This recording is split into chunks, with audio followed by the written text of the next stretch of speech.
Welcome to VR Tabletop. This is our fourth meetup, and tonight we're going to be focused on card games. And we're here in the Love Letter room because after we get done with the first part here, we're going to be playing one of our favorite games here in Altspace, Love Letter. A lot of people see it sitting around, they don't know how to play it. Well, we're going to fix that tonight. We're going to all learn how to play Love Letter, those of us who don't know how to play it. I think you'll enjoy that. So anyway, as I mentioned, the topic is card games, so let's get into it. First off, we got a little bit of echo coming from someone over. Thank you, sir. The first thing we're going to do is we're going to go through just kind of like some introductory stuff real quickly. And then we're going to go through our main discussion, card games. What are our favorite card games? What do we like about card games? What card games we've been playing in VR or in other apps?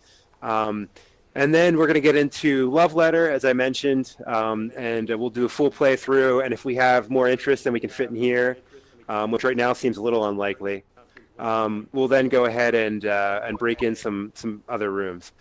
So first thing, as you can see, Ghoster's here streaming today, which we really appreciate.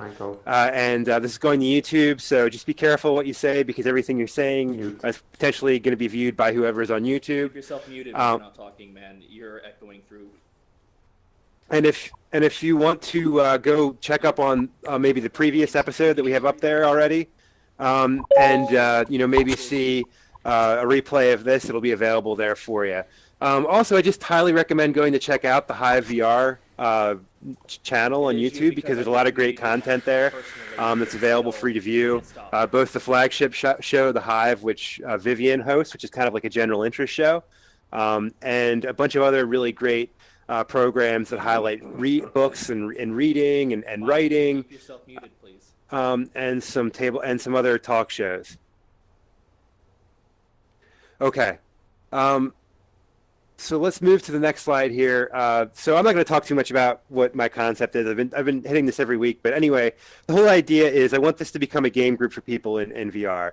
People who are interested in tabletop gaming, so they can come here, they can talk about their hobby, and so that they can meet people who share their interests and play games with them, whether it be here in Altspace or in other locations in virtual reality. Is it anybody's first time coming to the group tonight, just out of curiosity? Anybody attending for the first time? All right, so Rob and Sarum and anybody else? And Michael, thank you. So great, well, welcome, guys. Oh, and Farid, is that how you say it? Farid? All right, nice to meet you, sir. I'm really happy to see so many new people. So for the new folks, are you guys into tabletop games? Is that something you like to do? Anybody have anything they want to say right off the bat to introduce themselves to the group? Or... I mean, it's interesting. I don't really game all that much. I might play Magic the Gathering here and there, but some of the other things are a little more pricey for a hobby. Absolutely. There's so many beautiful pieces of cardboard that I would love to own, but only so much cash to spend on them. All right, cool. Well, we're going to talk a little bit more, so maybe something I say will strike your interest, and we'll be able to talk more about your specific gaming interests as it moves along. Anyway, we'll go away from the introductory stuff. Oh, just a quick commercial for our Board Game Geek Guild. If you take one screenshot tonight, please screenshot this and then go join. This is going to be kind of the offline place that we go to, meaning out of VR, but online. It's not something you have to pay for. You just need a free account to go on to Board Game Geek, and then you can register there, and then you can access our guild. And in our guild, there's going to be a discussion forum, and it links to information about activities that we do outside of Altspace. So if you're interested in engaging a little bit more with the group and the activities that we do outside of Altspace, that's the place where we're going to be coordinating all of that.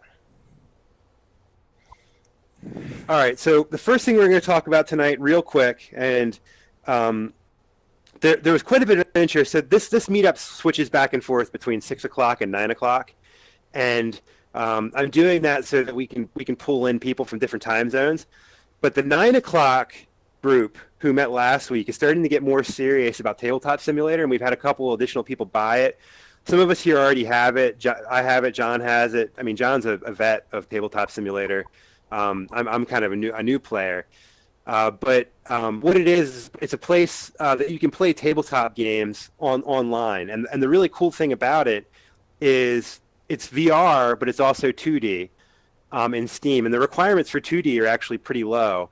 And generally speaking, only the person who is hosting needs to own the game. So, Sarah made a good point. These tabletop games cost a ton of money, right? But this is a way we can play together legit digital copies of games, and I'll be happy to kind of teach and lead that, and maybe other people interested in doing that as well. But I just kind of wanted to start the discussion today about maybe having a tabletop simulator field trip. And I just kind of wanted to get some opinions from the group about how that might work best to serve the interests of the community. So I guess first off, is this something that, is interesting anybody here? The idea of, someday let's meet up as a group, not here in AltspaceVR, but in tabletop simulators so that we can play games together. So I can see Serum is already interested in that. Anybody else have any thoughts or any interest in that being something? Looks like Farid is also interested or maybe wants to say something. I would say I'm interested. Too bad Okay, it cool. doesn't work for Gear VR, does it? It does not, unfortunately. You would either need to have a PC VR solution, or if you wanted to play in 2D, you just need to have any computer that can run Steam. And you can look up the requirements on Steam. They're fairly low because it's a fairly old app. I think it's from around 2014.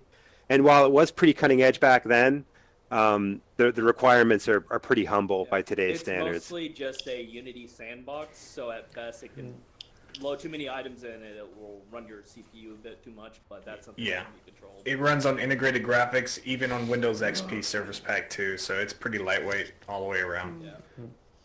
Awesome. Any other thoughts? So anyway, if we, yes, sir. It's a good idea. Okay, good cool. idea. Awesome. So if we do this, it's going to happen outside of normal meetup. We're going to continue to have these meetups. It'll probably be another time during the week, and I'm thinking another weeknight during the week. I was thinking that we might try to split the difference and find the night where maybe we could meet like around like 7:30ish or something, so that we can be in between the two cohorts. What does everybody think about that time? Does that sound okay? Sir. Can you do it any earlier? Yeah. I mean, it's like midnight where I am. Depends on who runs it. I mean, it doesn't have to be Matt here who organizes it. Yeah. Well, Rob, you bring up a good point. Maybe there's no point in me trying to split the difference between the two cohorts, since we can only have one table going, probably at first anyway.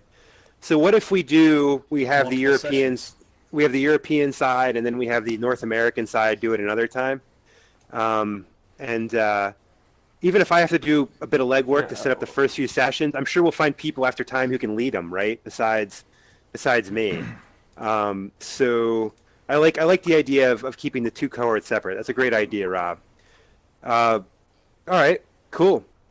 So what would, if we do one for this earlier group, for the 6 o'clock session, what do we think a good time would be? I'm just going to throw it out there. I would say after 5 Eastern. 5 Eastern? I'm sorry, Okay. 5 Pacific, excuse me, 5 Pacific. That way, everybody in all the time zones in America should be off by that point in time. So Sam, I like that for the other cohort, the North American cohort that we have. I'm sorry. That's going to meet next week. Yeah. So what about the European users? Time for that group, would we say? Is 5 o'clock Eastern or 10 o'clock Greenwich Mean Time? Is that a good time to get together? Well, okay, I'm European, I guess. From now, at least 2 or 3 hours ago, whatever is 2-3 hours ago would be more acceptable. Like 8. Yeah. Okay. So because right now Well, it's like 1 at night for me. So post dinner time, after everyone's eaten. that'd be like work, 1 Eastern our time. How do Europeans feel about Friday? Because I don't work every other Friday, so I could host an event then. Is that a good day of the week, generally speaking? Yeah. If we do it earlier in the Fridays. evening, for Europe. They might be getting a little drunk already, but that'll be fine. Well, I could do it as early as like 11 o'clock my time or like 10 o'clock my time.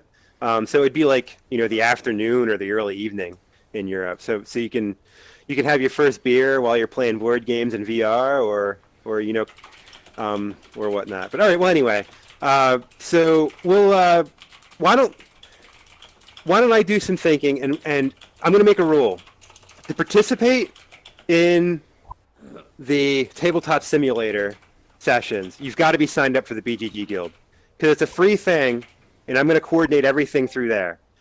So let me flash it back up again so that we all know that this is going to be an essential step. But if everyone could screenshot this so that they know where to find this. This is where we're going to arrange the first session. And after this meeting, either today or tomorrow, I'm going to start a thread in there where I'm going to talk about organizing this first session. It's going to either be probably this Friday or 2 Fridays from there for this cohort. I'll shoot for this Friday. I'll see what we can get together.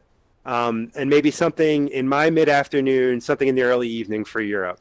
So screenshot this, sign up, get ready. We're going to go with the tabletop simulator, and we're going to have some fun. And in the thread, you can suggest what type of game you might be interested in.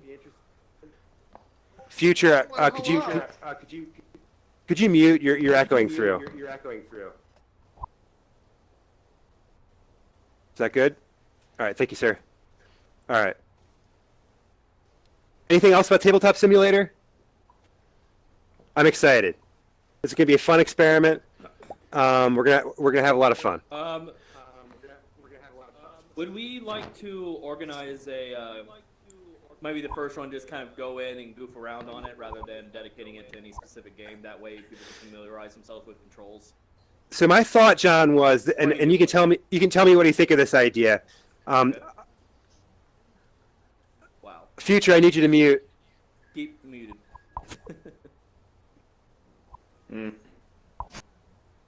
Future? Yeah, I need you to stay. You got to stay muted. Yeah, I need you to stay. You got to stay muted. Yeah, I was muted. Right, but you got to stay muted because you're echoing again. Okay. Mm-hmm.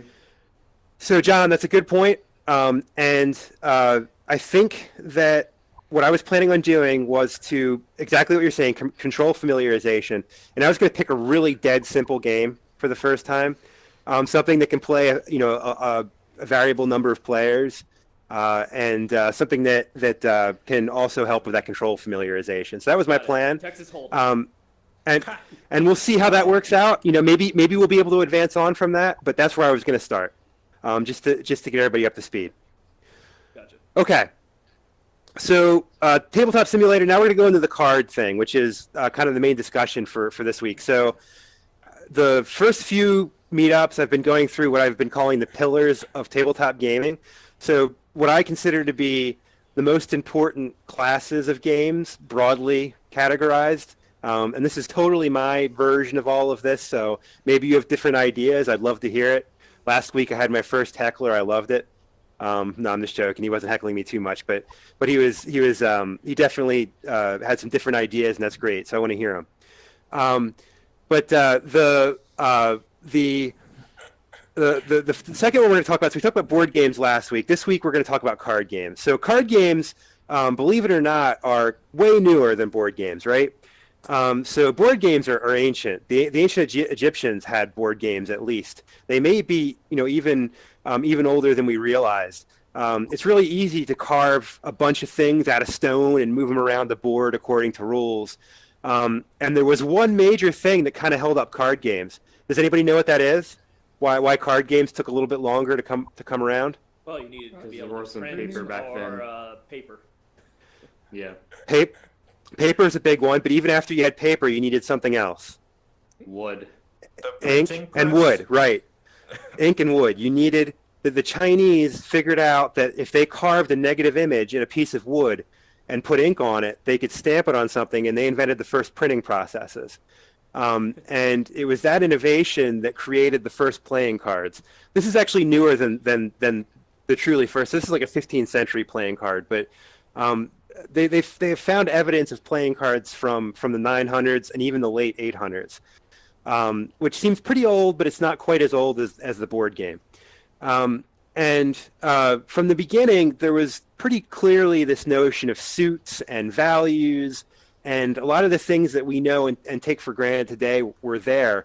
And very, very slowly over time, starting in places like China and the Middle East, moving into Europe, we had the formulation of the playing card deck that we're familiar with today, clubs, diamonds, hearts, and spades, with the values. And then finally, Americans, we really only contributed one thing to the standard playing card deck, which is the Joker, which is kind of the last piece of the standard poker deck that came. I know in Europe, I think a lot of playing card decks still do not include the Joker. But here we have it, and it's pretty much a standard part of the poker deck. And traditional card games are still a big deal, whether it's things like your typical gambling games, right? Like here's a depiction of poker and blackjack, or in the middle here, Uno, and other types of games that use non-standard suits, but are kind of built from the same mechanics and the same basic ideas, right? So I think we're all pretty familiar with classic card games, right? I think there are some really, really good ones out there, and they're still awesome, right? I mean, they've been around for a really, really long time. But what I'm really excited about, though, is that I think part of your current tabletop gaming renaissance has been an expansion of cards in the way that they're used. I've already heard about Magic the Gathering from Serum. Talk about a really innovative game that really has had implications throughout all of gaming. And that's just one example of a card game that really used cards in a really innovative way. And then those uses of cards have kind of become part of the framework of gaming now.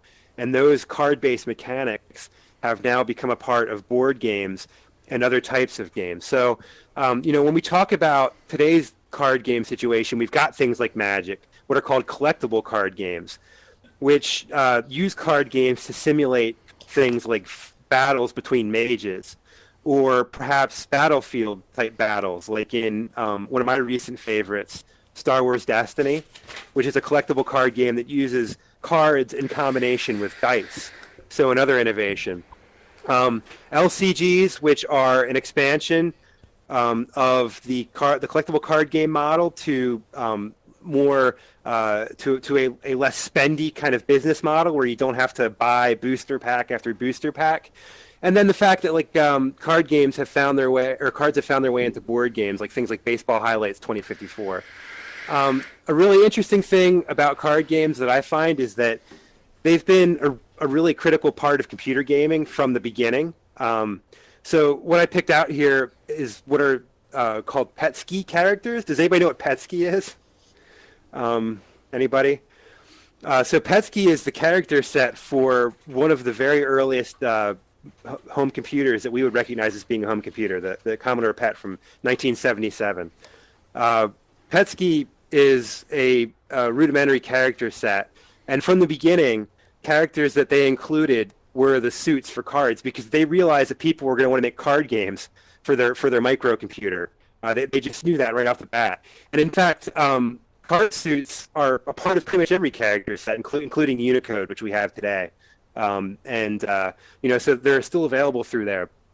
And of course, we all know about how card games have been used by companies like Microsoft to teach people how to use their new products and to familiarize them with things like how the mouse works or how networks work.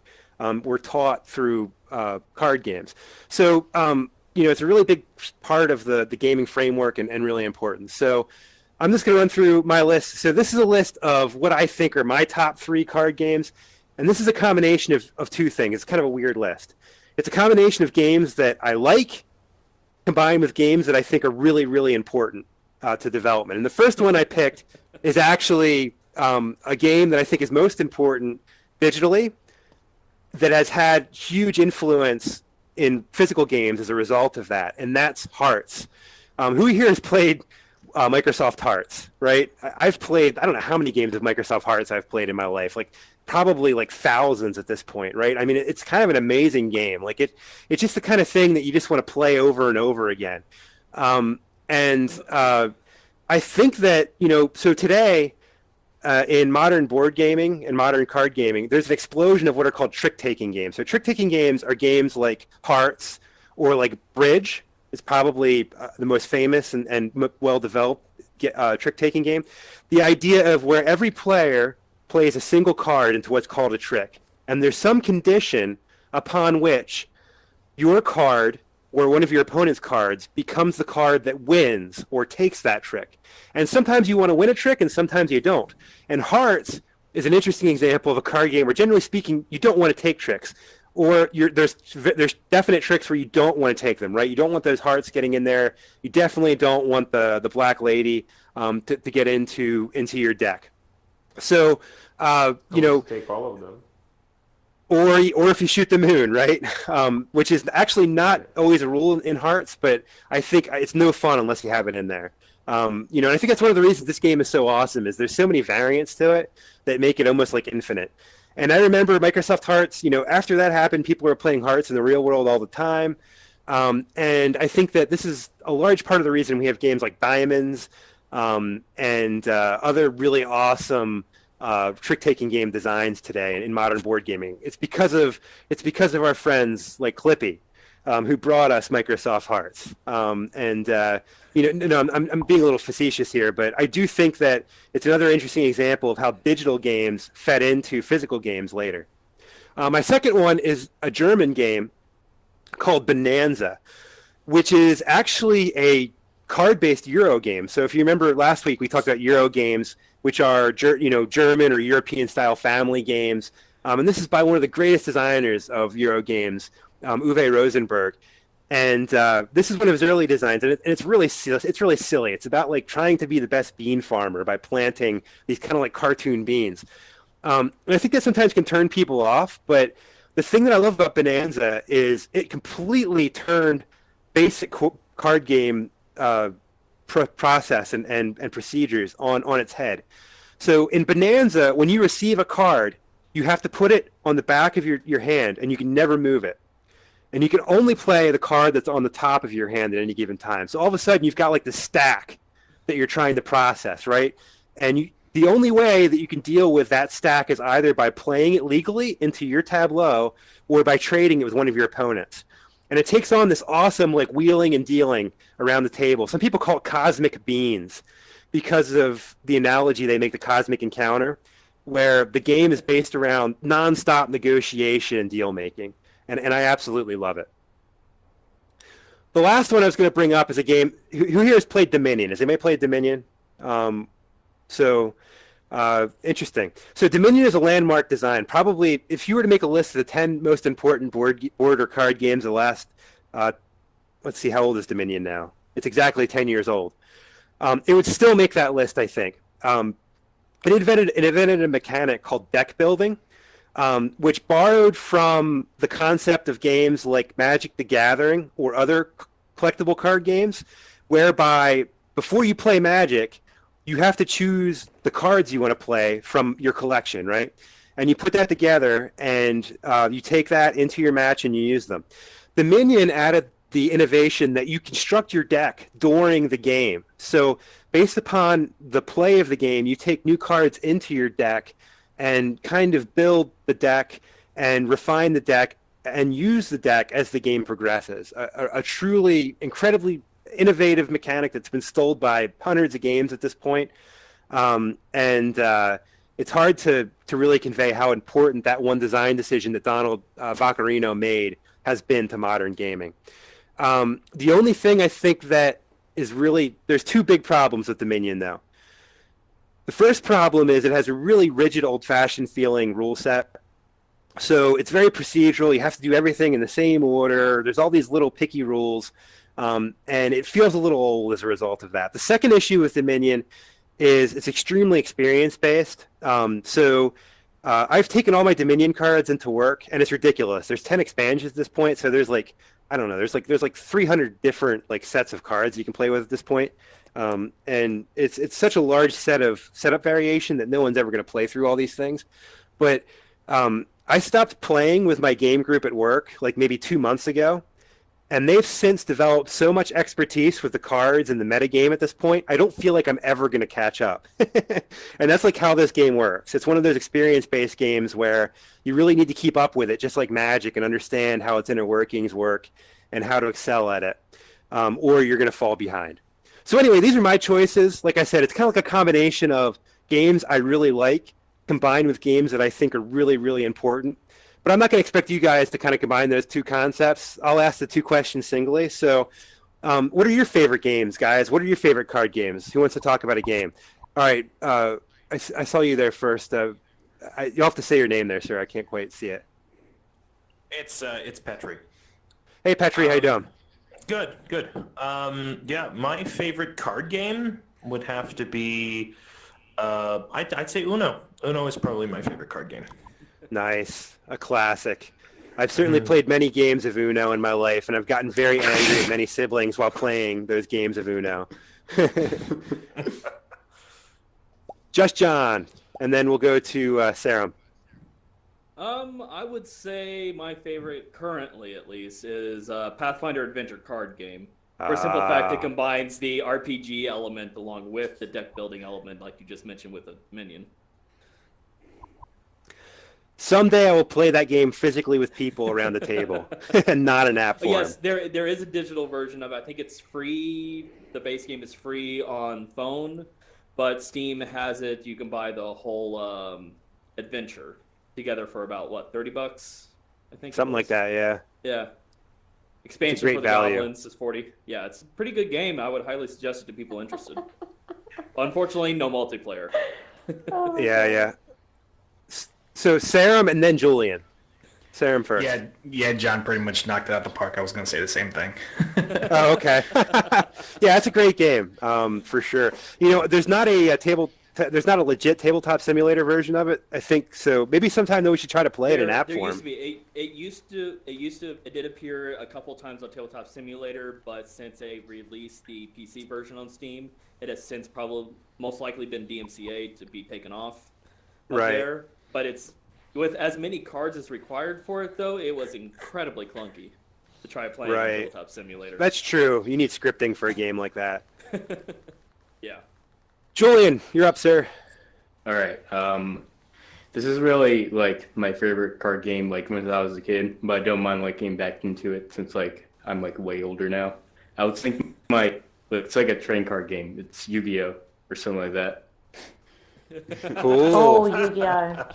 Yeah, I was wondering if like we can like play that like sometime because like I really like the complexity of the game, like how you use different types of cards and sets. Yeah, you know, we'll have to try it sometime. So the place to play Yu-Gi-Oh is OCTGN. I haven't talked too much about OCTGN, but it is in the gray areas of the internet.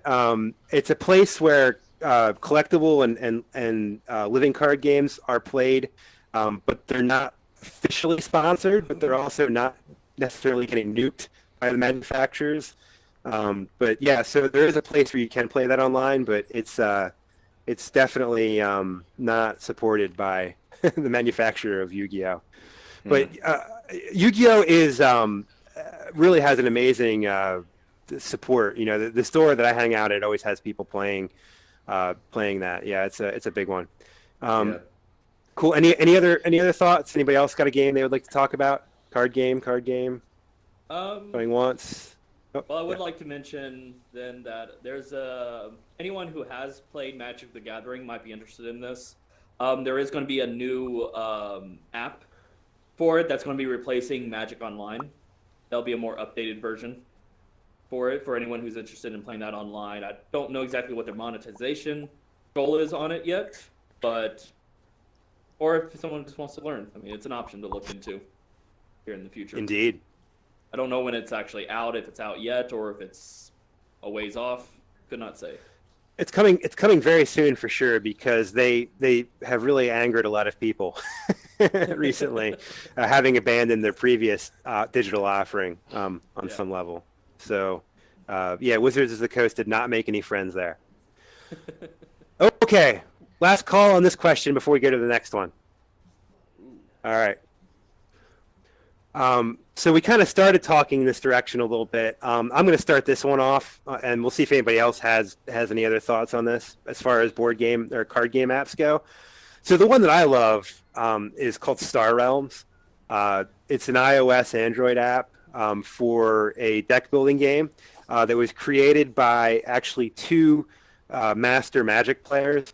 They decided to take the deck building mechanic that was used in another game called Ascension, which is a deck builder that came up in the wake of Dominion, like so many others. And they adapted it to be a player versus player combat games. But instead of being like wizards, or mages casting spells, it's two spaceship fleets attacking each other. But you attack the other player directly through a deck building mechanic. And the app has been first rate for a very long time. It has a very mature playing community.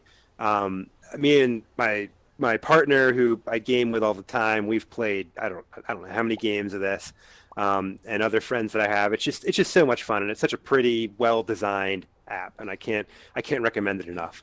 Does anybody else have any card game apps that they play or that they want to talk about, other than the ones we've already talked about? Brian, go ahead, sir. Sorry, I lost the microphone button there. I remember someone say something about Uno as a card game. Can't remember who it was, but there's an app based on the Uno game. But what the developers of the app actually did was they kind of changed it and they put in pets. I'm doing air quotes, but you can't really tell. So like if you put down a red card, your pet would give you like a bonus on that, and I was like, I think they kind of butchered it a bit, and it's sort of like a pay to win a little bit, but otherwise it's a good game. Cool. So it's like Uno plus some extra mechanics. Interesting. Yeah. Cool. Just John. Probably should at least mention a couple of others. We're talking about apps. I feel like, have we mentioned Boss Monster yet? We have not. Technically a card game. Indeed. I would anyone who has not learned how to play that, I would highly suggest. It's a lot of fun. The art style is based after kind of the 8-bit Final Fantasy-ish style. And it's not an app currently, but I would highly suggest, if anyone's not looked into it, Flux. Fantastic little card game. If anyone's never heard of it, another fun one. Chaotic. Incredibly chaotic. Rules constantly changing. There is a Flux app for Is iOS. there? Yes. Okay. Yep. Well, see, I don't know iOS anything about what's on. I don't know anything of what's on iOS. Yeah, that is an iOS only app, but I have Gotcha. it. Great. And then Boss Monster, we have a mostly great implementation of it here in AltspaceVR. There's a few things that are broken, but it plays. You can play it very well. And what's really exciting is the designer of Boss Monster often makes visits here to AltSpace, and he's actually going to be coming to our game group here on the 26th of November, the 28th of November, for a special event where we're going to talk about Kickstarter and entrepreneurial the entrepreneurial spirit and how that's really kind of helped develop modern board games and really made it something even better by having all these motivated designers creating their own companies and selling their product directly on Kickstarter. So that's going to be a really cool event. So you should all come back for that on the 28th of November. Any other board game apps? I've got one more question for you all before we get into Love Letter. All right, we'll go to the last question here. This one's a little bit more complex, maybe might be a little bit more difficult to come up with an answer. But let me start off, and then if anybody has anything they want to add, please do. So, as I mentioned, one thing that I really like about card games, and specifically, I think card games that are card games that came out in the 90s or later, is that I think a lot of the innovative ways that cards were used in games like, someone's already mentioned Magic the Gathering or Dominion. Those pure card games have now given back to the board game community. I think they were kind of inspired maybe by the complexity on some levels of modern board games, and they found a way to represent that in pure card-based mechanics. But then those really cool, elegant card-based mechanics have found their way into games that also have a board and pieces and that are more than just a card game. That are, part of the beauty of a card game is it's just a deck of cards, right? You can put it in your pocket and you can take it along and you can play it anywhere. But sometimes you want to plop a big old board down on the table and play something kind of epic. And I think that cards have been used to expand, and card game mechanics have been used to expand board games to great effect. And my favorite example is a Dungeons and Dragons themed game called Tyrants of the Underdark, which is who here knows D&D.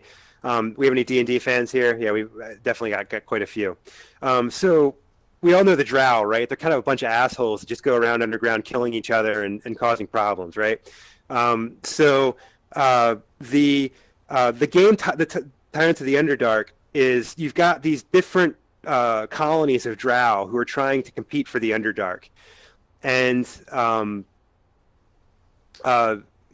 by using deck building mechanics, you're creating a Drow civilization that has an army, that has an economy, and you're competing to wage war against the other communities to take over the important cities in the Underdark, which are all dark elven words that I cannot pronounce. I'll have to share the board to you D&D guys sometimes so you can teach me how to speak this language, because I sure as heck don't know what it is. But it's just a really cool way. So it's like a deck building game combined with area control. So when I say an area control game, I'm talking about games like Risk or more modern games like El Grande, where you're trying to establish a controlling presence on a location on the board. So there's a card-based kind of combat and economy thing going on, combined with the Drow fighting off both random monsters in the Underdark as well as fighting off each other for dominance. So anyway, anybody else think of any games that mix cards and other kind of components to kind of make something that's a little bit larger or more interesting? And I'm assuming you mean by, not just using cards, where cards are the main mechanic of the game, not just using right. the source. Right, exactly, yeah. So I'm not thinking so much of like Catan or something where cards represent, like, just are used as tokens, but where actually like card-based mechanics are heavily integrated. Julian. Okay, so I read in like a article like a long time ago about Uno or something like that. It's like the person who like made the game didn't make it to like where like you have like all your cards counted or something like that. Like you had to get up to like a point system, like up to like 500 points or something like that. It was like back then, but I guess people didn't like that idea, so they just decided to make it all your cards count or something. That's interesting. So Uno is actually a more complex game that was simplified. Yeah, to be just a deck of cards. System. Huh. Yeah. You've intrigued me. I'm gonna have to go research this after the. I hadn't heard that before. It's funny. I wonder. It's you bring that up. With the modern board. The complexity of modern board games kind of, I think, starting to increase, and the general game buying public is becoming a little bit more accepting of more complex games. Maybe they should try to market that again, like Uno plus or something. Yeah, probably. For everyone to enjoy. Their own games, like Xbox, console, PC, or something like that. Right. Yeah. So, John, it looks like you've got something else to add. I always have something to add. I appreciate it. Well, one type of game, I don't even know what you would categorize it as. The earliest type of game I would consider it would be a matchmaking game, similar to like Dominoes would be one of the oldest type of ones I could associate it to. But there's one that's really popular called Seven Dragons. You ever played it? I have not. I'm not familiar with Seven Dragons. It's a color matching game where you're just essentially playing it. You're progressing cards. Everyone has a card with different color patterns on it, and you're just trying to get up to a certain point. And there's goals. There's cards that change rules, stuff like that. But it's a matching game that, like I said before, you currently see a lot of those with card games nowadays. But it used to be more like Dominoes, where it's wooden pieces or ivory pieces, whatever you call it. So it's kind of a genre game that hadn't really been touched on. No, that's a great thought because we shouldn't look just to things like deck builders or like Magic the Gathering. The idea of having resource systems that are based on cards, I think, is a big one. Um, there are elements of classic card games. So another example, you just kind of stirred something up in my mind. Has anybody played any of the Tiny Epic games here? Does anybody know what Tiny Epic, like Tiny Epic Kingdoms, Tiny Epic Defenders? All right, well, never mind. They're a very highly successful set of Kickstarter games that are based upon really small footprints. And there was a game called Tiny Epic Western that integrated just like poker into it. Like, so basically, it decided combat and other things within the game based upon like poker hands that you were playing. So it's not just the new mechanics, to John's point, that are finding their way into the games. It's also kind of the classic card game ideas are also finding their way into modern board games. So anyway, I think we'll use that as a segue to tonight's gaming activity. So we wanted to play this last time at the 6 o'clock session, but Microsoft kind of trumped us by buying AltSpace. And everybody was kind of interested in that and wanted to go to the party last week. But we're going to spend tonight, kind of exploring one of the great games we have here, and I'll do an instructional session here in a second. So Love Letter is a game by a company called Alderac Entertainment. They go by AEG for short. And the game came out in 2012. It's a Japanese game originally. AEG has by far the most famous and widely distributed versions of it, however. And it's not just a single game. So we've got Vanilla Love Letter here, but they've made all sorts of ridiculous Letters to Santa, Adventure Time Love Letter, Munchkin Loot Letter, and then most randomly, Batman Love Letter. I'm not exactly sure what's going on there. It's like Batman's writing a letter to the Joker or some random nonsense like that, but it's really weird. I have no idea, but I kid you not, this is a real game, folks, that you can go into your hobby game store and buy. It was actually quite successful. But anyway, what's funny about that is I think the theme doesn't matter at all. There's supposed to be some theme going on in the base game where you're trying to woo the princess, whatever, who cares? It's a fun game. It's a really fun game. We're going to play it here in a second. But before we do, I'm just going to run through a few things. So it supports 2 to 4 players. 2's, that's okay. 3 and 4 are awesome. It's about a 30-minute endeavor or less. And we're going to be playing our version right here in AltSpace, which is sitting amongst us. And it's a really good implementation, actually. So just the basic idea of how Love Letter works. Each person is going to have it's a very small deck of cards. So there's 16 cards. And at any given time, everybody's going to have a single card.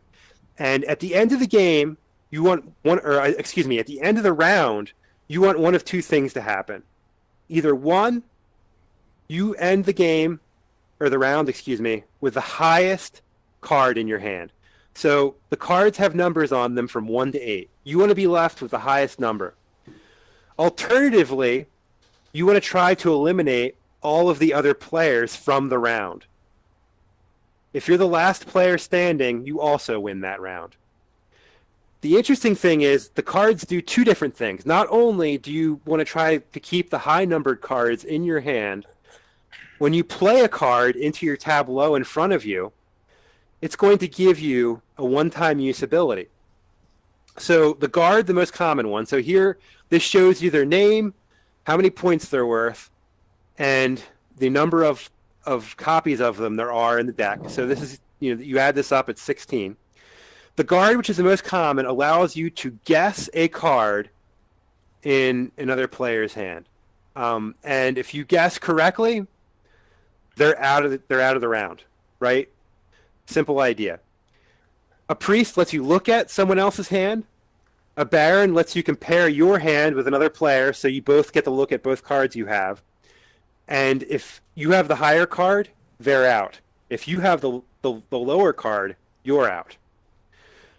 And when you play that in front of you, protects you from all other card effects. The prince requires one other player to discard the card from their hand. The king allows you to trade your hand with someone else. And the countess, you're required. The countess doesn't really do much except be a high card. And if you're caught with the king or the prince, you have to discard it. So in other words, if you have the countess and you draw a king or a prince, you have to discard the countess. And then finally, the princess, forced to discard the princess, you're out. So you can kind of understand that there's combinations here, right? So for instance, if you play the prince on someone you believe to have a princess, they're out. If you play the guard on a hand, when you, so if you think someone, if I think that Kishela here is holding the countess in her hand so that she can have the high card, I can say, all right, I'm playing the guard. I think Kishela has a countess in her hand, and then she would be out of that round. So like there's little combinations in there. So just a few tips and hints. So every round, one of the cards is going to be held out. So the idea is we're only going to be playing with 15 of the cards every round. That way there's some uncertainty as to what the card distribution is. You want to keep track of all the cards that you think are out there that are on the table and that people might have in their hands, because you want to use that information to your advantage, because that's the main strategy. You're hoping for one of two things. I can't do two fingers, so I'll do it this way. One of two things. Either one thing, you figure out what cards your opponents have and use that so that you can eliminate them, or use that information to make it such that at the end of the round, and the round ends when all the cards have played, at the end of the round we've played through the entire card deck, you want to be the person with the highest card left remaining in your one card hand. All right. So as I mentioned, your hand has one card in it. You're going to draw a second card and play one of those. When you're making that decision, in a lot of cases, you're going to say, okay, I want to have the high card at the end of the round, so I'm going to keep the high card. But situationally, you may want to play the higher card because its benefit is very advantageous to you in that instance. Does that make sense? It's going to be what you're constantly weighing every round. Which of my two cards should I play? Do I want to favor the high card, or do I want to favor the advantageous card? A few notes about the implementation here before we go over to the table. First off, you can see your opponent's cards if you look. So, we're going to physically be sitting in front of cards, and if you look around the corner, you're going to be able to see their cards. Don't do that. That's cheating, just like in real life. 2, you want to make sure that you only draw one card in your hand, so you only want to have one card in front of you until it's your turn, and then you'll draw a second card by clicking on the deck. If you have a card that gives you an ability that allows you to view or switch cards with an opponent, there's going to be cubes in front of them that have that on there. It'll say switch or view, and you're going to want to click on that to take those actions. And you want to do that for the player, so click the cube that's in front of them, not you. If you're eliminated at any point during the game, you're going to click on the heart that's at your player station. That heart is the way that you signify that you've been eliminated from the round. If you win a round, there's a pile of roses in the middle of the table. You want to grab one of those roses because that'll signify that you've won the round. If you're playing with 2 players, it's a race to 7 roses. If you're playing with 3 players, it's a race to 5 roses. And if you're playing with a full complement, which I assume we're going to be doing most of the time tonight, it'll be a race to 4 roses. Does anybody have any questions before we try to play an example round here?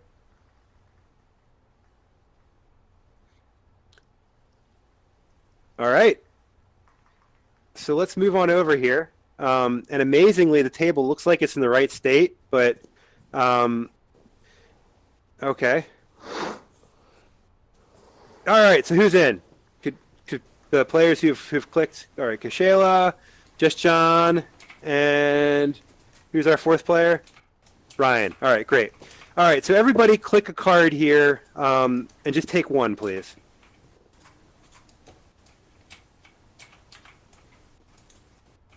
Wait, how did it? Use your primary button, whatever that is on your device. On the, oh wait, okay. Yeah, I got it. Do you have one, Kashela? You got to click right here. I apologize. I'm going to be breathing in your ear this whole time. Did someone else click it? I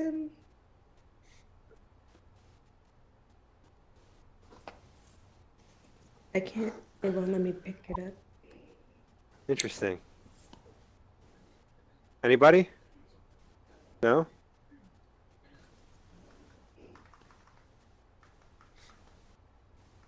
Okay, so I have to reset. So please do not anybody else click in. Only the players in the game could I ask that they're allowed to get back in. All right. So all right.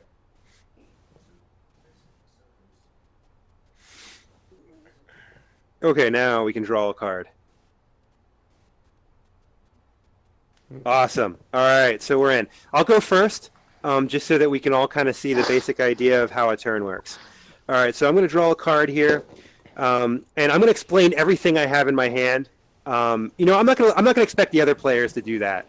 Last time we had everybody explain their hands, but for fun, I'm going to give everybody full knowledge of what I have, so you guys can try to knock me out, and then I'll help you do the rest. All right. So weirdly enough, I drew 2 handmaids, so I have no choice right now. But that's actually kind of cool because you guys know what I have in my hand, you can't mess with me this round. Because when I play out the handmaid, what that does is until my next turn, I ignore all effects from other players' cards. So you guys can't touch me for now. All right? All right, so now we're going to go around the table to Brian. So Brian, pick your second card. And then you get to decide which one you'd like to play. Okay.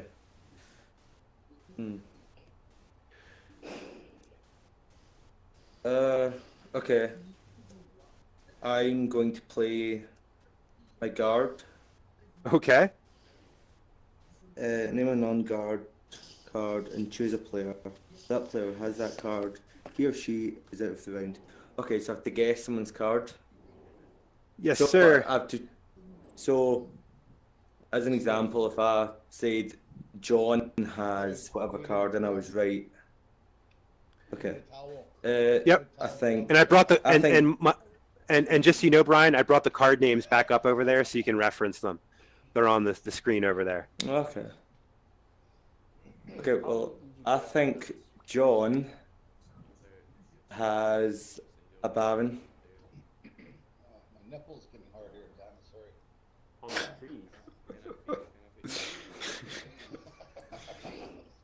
John, you're muted. Oh, sorry. Sorry. My apologies. I do not have the Baron.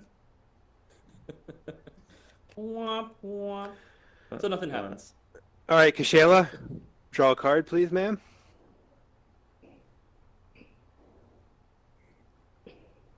Stand up on a footstool if you need to.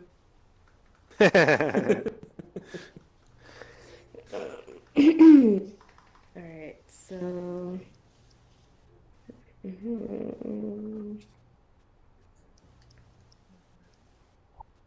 I put All right, so down a guard. guard. So you can guess either of those two, the gentlemen to either side of me, because I'm still immune at the moment. Okay. All right. And you know John doesn't have a Baron, so process of elimination. Yeah. Yes. So I am going to say that. You know, he Brian, I had both think you handmaidens. Yeah. Brian, I think that you have a priest.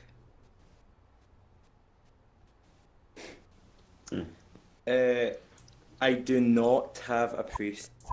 All right. Play goes to John.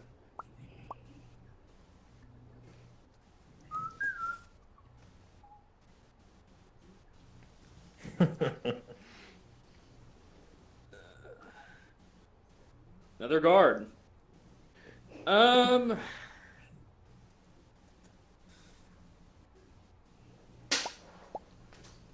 Brian. Oh no. I think you have a princess.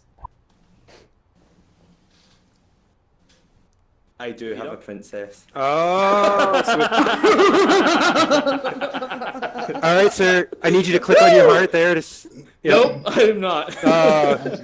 So Brian is brokenhearted, and I always guess play the shifts to me. princess. Who's got a print out? Me's got a print out. Okay. I want something So I am going to play another handmaid, and I am not going to tell you what's in my hand now because I think you guys all understand what's going on. So.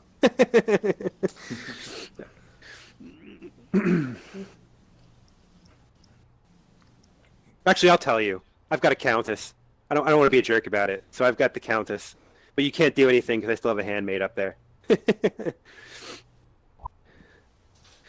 By the way, can a player lie? So Like, now not what? say he has another card?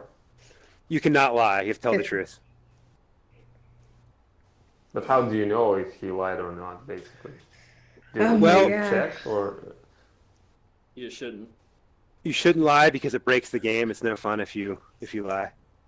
Okay. I bet it's fun for the person lying.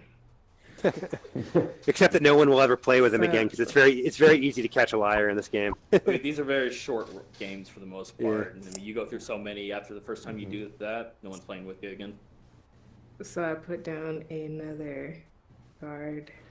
Okay. So you're gonna guess for I will John? guess. Yeah, I'm gonna guess for John.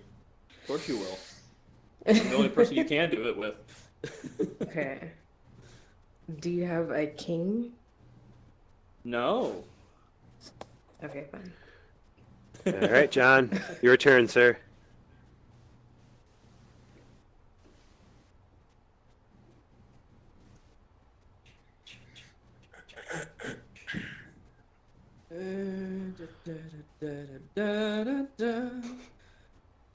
Screw it. I want to try this.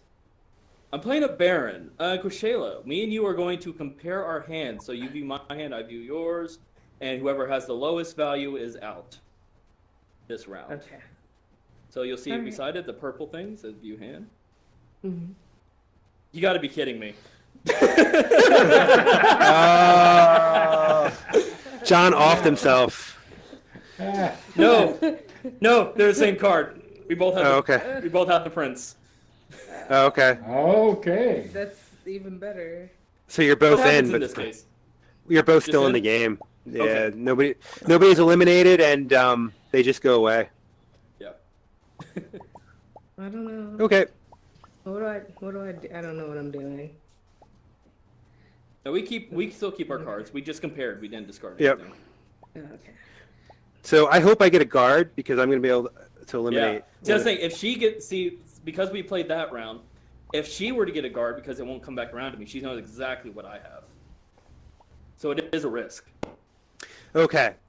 So I have just drawn a king. So what a king means is I have to discard the countess that I told you I had last turn, and I have no choice about that.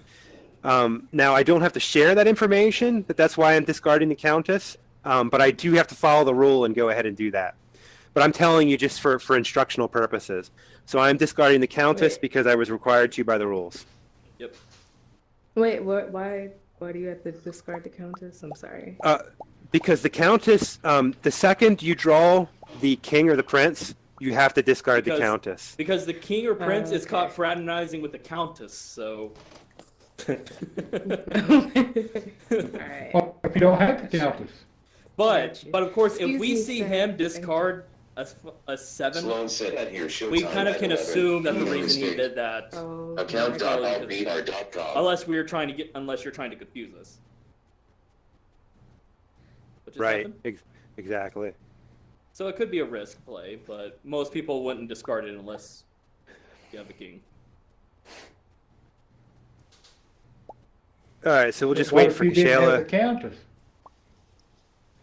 If I didn't have the countess, then I would play either the card I just drew, or the card that I had in my hand before that time. Oh, I would have had Okay. a choice. I mean, the king. All right, Kashayla, you're up. All right, this has been a very interesting instructional game. I'm glad we got this. We're seeing all the mechanics. well.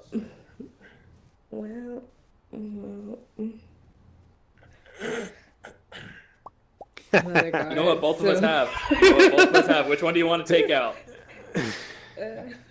It's going to be me, I have a feeling. I know you well enough. You kind of jinxed it. I don't know. I do have the higher card, Kashayla. So normally you would go after me. All right, fine. All right. Do you have a king? I do. So I am out. All right, it's you two. So John, you're up.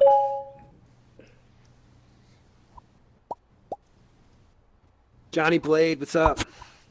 Good to see you, sir.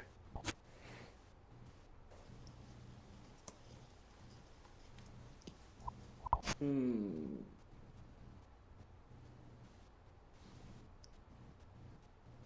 going to play the Prince, which will cause me...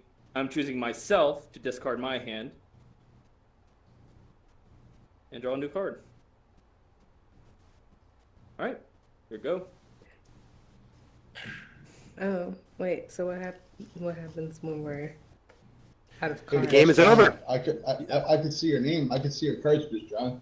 Wow. Yep. Wait, Sorry, so I'm not cheating. So there's no deck anymore. You got I'm sorry. you guys. Let's put down your cards and you compare. See who has the highest, and whoever has the highest card. She still has her Baron. what? Cool. So No, just no. put them down. I have a So Phoenix. John drew the priest, and then Kashayla, if you could put your card down, please. Just click it. Awesome. And as you can see, Shay has the higher card of the two, and she wins the game, or I'm sorry, the round. So what you would do, Kashayla, is take a rose, and to signify. So if you just reach in there and grab a rose, Yeah, I was trying to bank on the idea that maybe the you Prince... click on it. This is very old. So this game is so old. Oh, you picked two. Sorry, Dave. I didn't know you were there.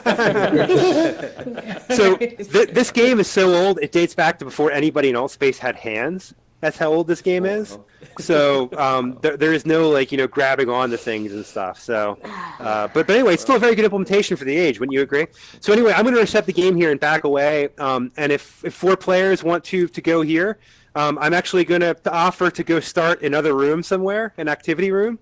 If people would like to play there, is there anybody who'd like to go to an activity room and start a secondary game? Yeah, I'll do that.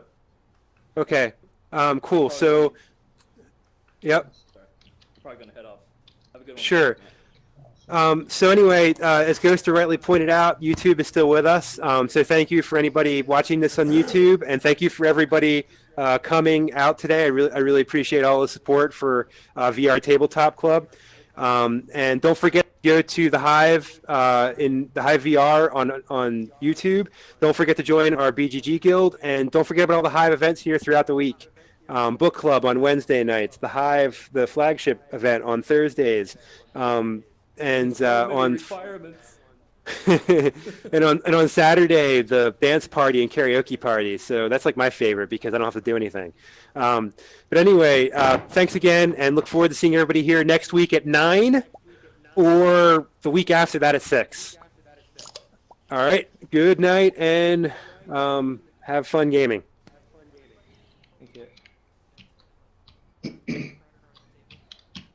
Hey, sorry about being in the way twice.